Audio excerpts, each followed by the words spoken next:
नमस्कार, खबर बढ़िया में आपका बहुत बहुत स्वागत है। मैं हूं आपके साथ निधि वासंदानी। आखिर लापरवाही का ये कैसा आलम है कि लोग समझ नहीं रहे कि ये वक्त, ये घड़ी जिंदगी की सबसे बड़ी परीक्षा है। जी हां, देश इस वक्त नाजुक दौर से गुजर रहा है। कोरोना के हर रोज 1.5 लाख से ज्यादा मामले सामने आ रहे हैं, जो कि बहुत चिंता बढ़ा रहे हैं। कोरोना की ये जो दूसरी लहर है वो न सिर्फ खतरनाक है बल्कि बेकाबू हो चुकी है। तो आज बात करेंगे खबर बढ़िया में कि किस तरह कोरोना जो है वो कहर बरपा रहा है, और साथ ही आपको बताएंगे खबर बढ़िया में कि आखिर कहां आया वैक्सीन के चोरी का मामला भी। लेकिन सबसे पहले रिपब्लिक भारत पर हम आपके हर मुद्दे की आवाज हर रोज उठाते हैं, तो सवाल आपको बताते हैं। आप भी अपनी आवाज उठाएं और रखें अपने विचार कू ऐप पर। हमारा आज का सवाल सुन लीजिए, देख लीजिए कि क्या अब कोरोना का सबसे भयावह रूप सामने आ रहा है। ये आज का सवाल है। अभी जाएं और रखें अपने विचार कू ऐप पर। तो कोरोना ने पूरे सिस्टम की सांसें उखाड़ कर रख दी हैं। अलग अलग जगहों से, अलग अलग शहरों से ऐसी बेपरवाह तस्वीरें सामने आ रही हैं लोगों की, जो कि बहुत चिंता बढ़ा रही हैं। कोरोना की ये दूसरी लहर बहुत ज्यादा खतरनाक है।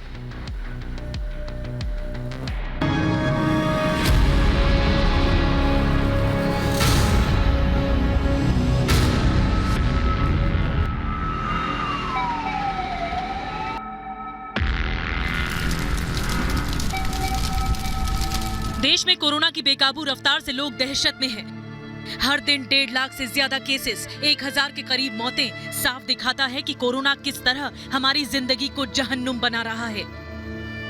शमशान घाट में लाशों का अंबार, अपनों को खोने का गम और आखिरी वक्त पर इलाज न मिल पाने का मलाल पीड़ित के तीमारदारों के चेहरे पर साफ दिखाई दे रहा है। ये ऐसी संवेदनाएं हैं जो हमें और आपको झकझोर रही हैं। हर रोज दिल दहला देने वाली तस्वीरें सामने आ रही हैं। दिल दहला देने वाली तस्वीर झारखंड की राजधानी रांची की है, जहां इलाज न मिल पाने की वजह से बेटी के सामने स्ट्रेचर पर पड़े पिता ने दम तोड़ दिया, जिसके बाद बेटी की आंखों से आंसुओं का सैलाब फूट पड़ा। आंखें भले नम थी, लेकिन सिस्टम को लेकर गुस्सा साफ दिख रहा था।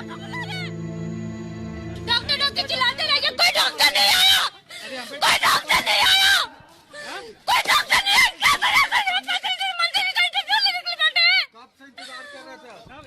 कब आधा घंटा एक घंटा से एम्बुलेंस लेके कहाँ बुला रहे? जिस तरह से पूरे देश में कोरोना के मरीज बढ़ रहे हैं, उसने सिस्टम पर भी सवाल उठाने शुरू कर दिए हैं। हालात ये हैं कि अस्पतालों में बेड मिलना मुश्किल हो गया है। ऑक्सीजन सिलेंडर की भारी किल्लत है, जिसकी वजह से अस्पताल मरीजों को अपने यहाँ एडमिट करने से साफ मना कर रहे हैं। नतीजा, अपनों के सामने हर दिल अजीज साथ छोड़ने को मजबूर हो रहे हैं। तस्वीरें छत्तीसगढ़ की राजधानी रायपुर की हैं, जहां एक लाचार बेटा पिता की मौत के बाद इतना बेबस हो गया कि वो शमशान घाट तक पिता की डेड बॉडी ले जाने के लिए मिन्नतें कर रहा है। बावजूद इसके उसकी अपील को नजरअंदाज किया जा रहा है। पिता की कोरोना से मौत ने बेटे को अंदर तक झकझोर कर रख दिया था। पापा को शुगर बस बढ़ा हुआ था और उनका मैं पहले पॉजिटिव वो करवाया था, ताकि उनका नेगेटिव आया था। फिर कुछ देरी के बाद बोलते हैं पॉजिटिव हो गया। उसके बाद सब लोग हाथ छोड़ के भाग गए और ना उनको ऑक्सीजन मिल पाया ना कुछ नहीं। बाहर ही जो है वार्ड बॉय उसको छोड़ के भाग गया, वहीं पे एक्सपायर हो गया गेट के पास पापा। कमोबेश ऐसे हालात मध्य प्रदेश की राजधानी भोपाल के भी हैं, जहां कोरोना की बढ़ती रफ्तार और उस पर ऑक्सीजन की कमी से लोग दहशत में आ चुके हैं। लोग कहाँ से आए हैं? मैं भोपाल से हूँ। अच्छा, तो ये आपका यहाँ ये जो आइनॉक्स एयरपोर्ट से जो ऑक्सीजन लेने आए थे? जी, ऑक्सीजन के लिए आए थे। क्या बोला गया यहाँ से? अभी अवेलेबल नहीं है बोल रहा। कोरोना के मामले में नंबर 1 बने महाराष्ट्र में हर दिन स्थिति ज्यादा गंभीर हो रही है। सतारा, चंद्रपुर में हालात दिनों दिन बदतर होते जा रहे हैं। न अस्पताल में बेड है, न ही इलाज की व्यवस्था। लोग अपनों को लेकर जगह जगह भटक रहे हैं। मेरे पिताजी को कोविड पॉजिटिव हुआ है। मैं कल दोपहर 3 बजे से वरोरा हॉस्पिटल में गया। वरोरा हॉस्पिटल से चंद्रपुर हॉस्पिटल में शिफ्ट किए और चंद्रपुर हॉस्पिटल में बेड वगैरह अवेलेबल नहीं थे। फिर भी पूरे प्राइवेट हॉस्पिटल घूमा, सब किया, लेकिन कुछ नहीं हुआ। मतलब साफ है, देश की जनता को ये समझना ही होगा, कोरोना गया नहीं है बल्कि और ताकतवर होकर लौटा है। और अगर लापरवाही बरती तो परिणाम गंभीर होंगे, बहुत गंभीर होंगे। Bureau report, Republic Bharat. तो आप समझ गए होंगे रिपोर्ट देखकर कि हालात इतने भयानक है कि पूरा सिस्टम बौना हो चुका है। खैर आगे बढ़ते हैं और बात करते हैं छात्रों की, जिन्होंने राहत की सांस ली है, क्योंकि इम्तिहान है तो जान है नहीं, बिल्कुल नहीं, जान है तो इम्तिहान है। और आज प्रधानमंत्री नरेंद्र मोदी ने बड़ा फैसला लिया। 10वीं की बोर्ड की परीक्षाएं रद्द की गई हैं और 12वीं की टाली गई हैं फिलहाल, जिसके बाद राहत की सांस छात्रों ने ली और एक सुर में कहा कि जी हां, जान है तभी परीक्षा है।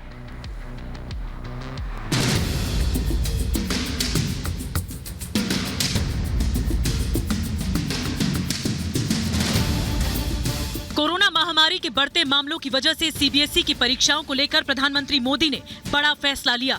सीबीएसई बोर्ड की 10वीं की परीक्षाओं को जहां रद्द कर दिया गया, वहीं 12वीं की परीक्षाएं टाल दी गई। 12वीं के छात्रों की ये परीक्षा 4 मई से 14 जून तक होनी थी, लेकिन प्रधानमंत्री मोदी के दखल के बाद छात्रों को बड़ी राहत मिली। 12वीं की परीक्षा की नई तारीख पर बाद में फैसला लिया जाएगा। इसके लिए 1 जून 2021 को समीक्षा बैठक होगी, जिसमें तब के हालात को देखते हुए फैसला लिया जाएगा। अगर 12वीं की परीक्षाएं होंगी तो 15 दिन पहले ही छात्रों को इसकी सूचना दे दी जाएगी। जहां 12वीं की परीक्षा को टाल दिया गया है, वहीं 10वीं की परीक्षाओं को रद्द कर दिया गया है। 10वीं की परीक्षाएं रद्द तो कर दी गई हैं, लेकिन नतीजों के लिए नियम बनाए जाएंगे और इन नियमों को सीबीएसई बोर्ड तय करेगा। वहीं नतीजों से जो छात्र असंतुष्ट होंगे उन्हें अलग से मौका दिया जाएगा और वो छात्र बाद में परीक्षा दे सकेंगे।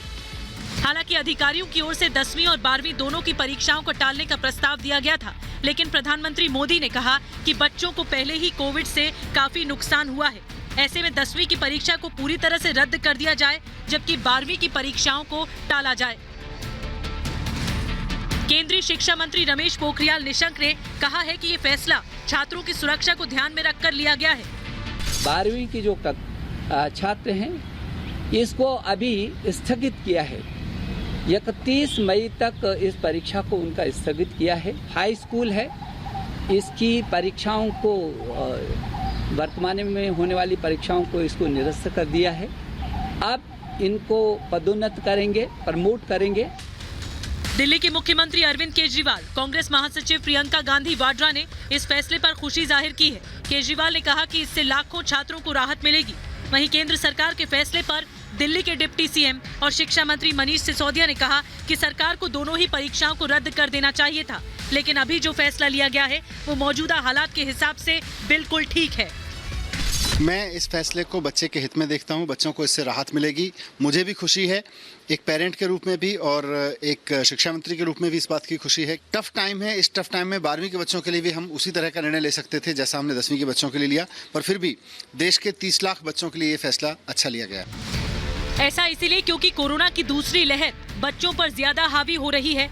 आंकड़े इस बात की गवाही दे रहे हैं कि देश में 65% कोरोना के मरीजों की उम्र 45 साल के नीचे की है। ऐसे में सही वक्त पर संभलना बहुत जरूरी है। Bureau report, Republic Bharat. तो इस वक्त संभलना बहुत बहुत ज्यादा जरूरी है। तो एक तरफ तो महामारी की मुसीबत है, तो दूसरी तरफ एक और मुसीबत सामने आ चुकी है, वो है वैक्सीन की चोरी हो रही है। कोरोना की बढ़ती महामारी के बीच एक ऐसी चौंकाने वाली खबर सामने आई जो वाकई हैरान करती है। जयपुर के अस्पताल से वैक्सीन के 320 डोजेस चोरी कर लिए गए। जी हां, चोरी कर लिए गए। हालांकि पुलिस प्रशासन जल्द ही वैक्सीन चोर को पकड़ने का दावा कर रहा है।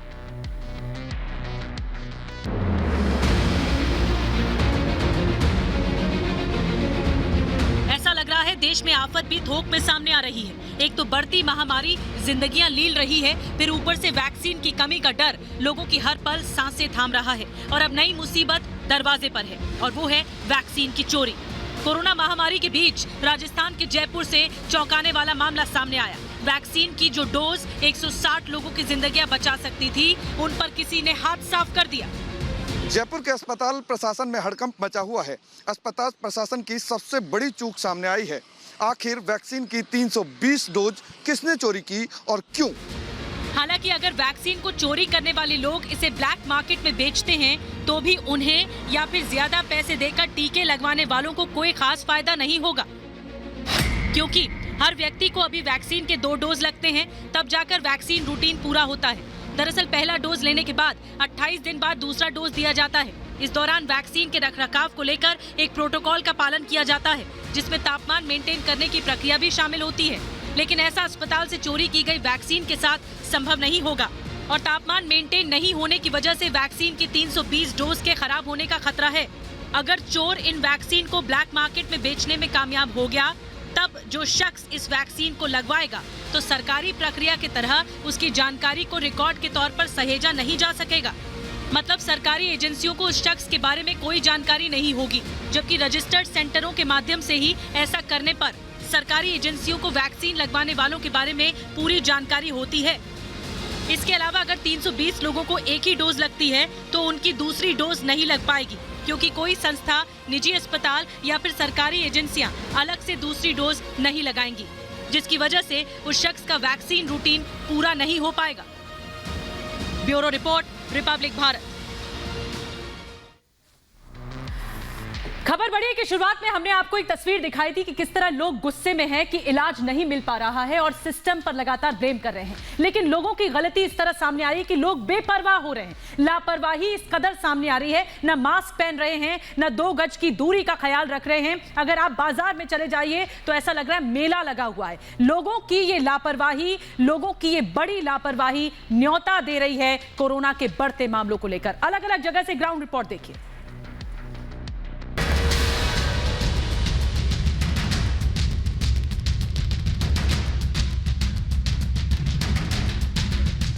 ये तस्वीरें डराने वाली हैं। ये सीधा सीधा निमंत्रण है कोरोना को। माहौल ऐसा जैसे कि कहीं मेला लगा हो, और ये तब हो रहा है जब हर दिन 1.5 लाख से ज्यादा नए केसेस आ रहे हैं। दिल्ली, कोरोना के कहर के बीच राजधानी दिल्ली से भी परेशान करने वाली तस्वीरें देखी। यहाँ भी लोग कोरोना के नियमों की धज्जियां उड़ाते दिखे। सोशल डिस्टेंसिंग की बात तो छोड़ दीजिए, लोगों ने मास्क लगाना भी जरूरी नहीं समझा। देखिए, यहाँ पर लोग सुबह का वक्त है, पहुंचे हैं, अपना योग कर रहे हैं, अपना एक्सरसाइज कर रहे हैं, लेकिन कैमरे देखकर मास्क लगा लेने की प्रवृत्ति से क्या लगता है, कैमरा देखकर मास्क लगा लेने से, सिविल डिफेंस देखकर मास्क लगाने से आपको लगता है बेहतर हो जाएंगी चीज़ें? नहीं होने की। कम से कम आप लोग सोशल डिस्टेंसिंग का पालन कर सकते हैं। सब आप लोग एकदम एक साथ बैठे हुए थे। वो तो हम तो बात दूर दूर बैठे हुए हैं। कानपुर में कोरोना रफ्तार पकड़ रहा है। इसके बावजूद लोगों का लापरवाह रवैया देखने को मिल रहा है। बस स्टैंड पर लोगों की जबरदस्त भीड़ है। इन्हें सामाजिक दूरी का ध्यान तो है ही नहीं, इनके चेहरे से मास्क भी नदारद है। देखिए कैसे चौंका देने वाली तस्वीरें हैं ये कानपुर के बस स्टॉप की, जो झकरकटी बस स्टॉप है वहाँ पर कैसे लोगों का जो हुजूम है वो दिख रहा है। बसों में ना तो किसी तरह की सोशल डिस्टेंसिंग को फॉलो किया जा रहा है, ना ही कई लोग ऐसे भी हैं जिन्होंने मास्क भी नहीं लगाया है। जयपुर, तो आपने देखा अलग अलग जगहों से दिल्ली के हालात बहुत भयावह हैं। हमने शो की शुरुआत में, खबर बढ़ी है कि शुरुआत में आपसे एक सवाल पूछा था, और ये सवाल था कि क्या अब कोरोना का सबसे भयानक, सबसे भयावह रूप सामने आ रहा है? तो आपने अपने विचार रखे हैं कू ऐप पर, और उसके मुताबिक, उसके नतीजों के मुताबिक 90% लोगों का जवाब हाँ में है और 10% लोगों का जवाब ना में है। तो ये जो युद्ध है कोरोना के खिलाफ, ये जो लड़ाई है, इसमें सबसे बड़ा हथियार आप ही के हाथों में है, वो है सावधानी, सतर्कता। तो ज्यादा से ज्यादा सावधान रहिए, ख्याल रखिए। खबर बढ़ी है में आज के लिए बस इतना ही।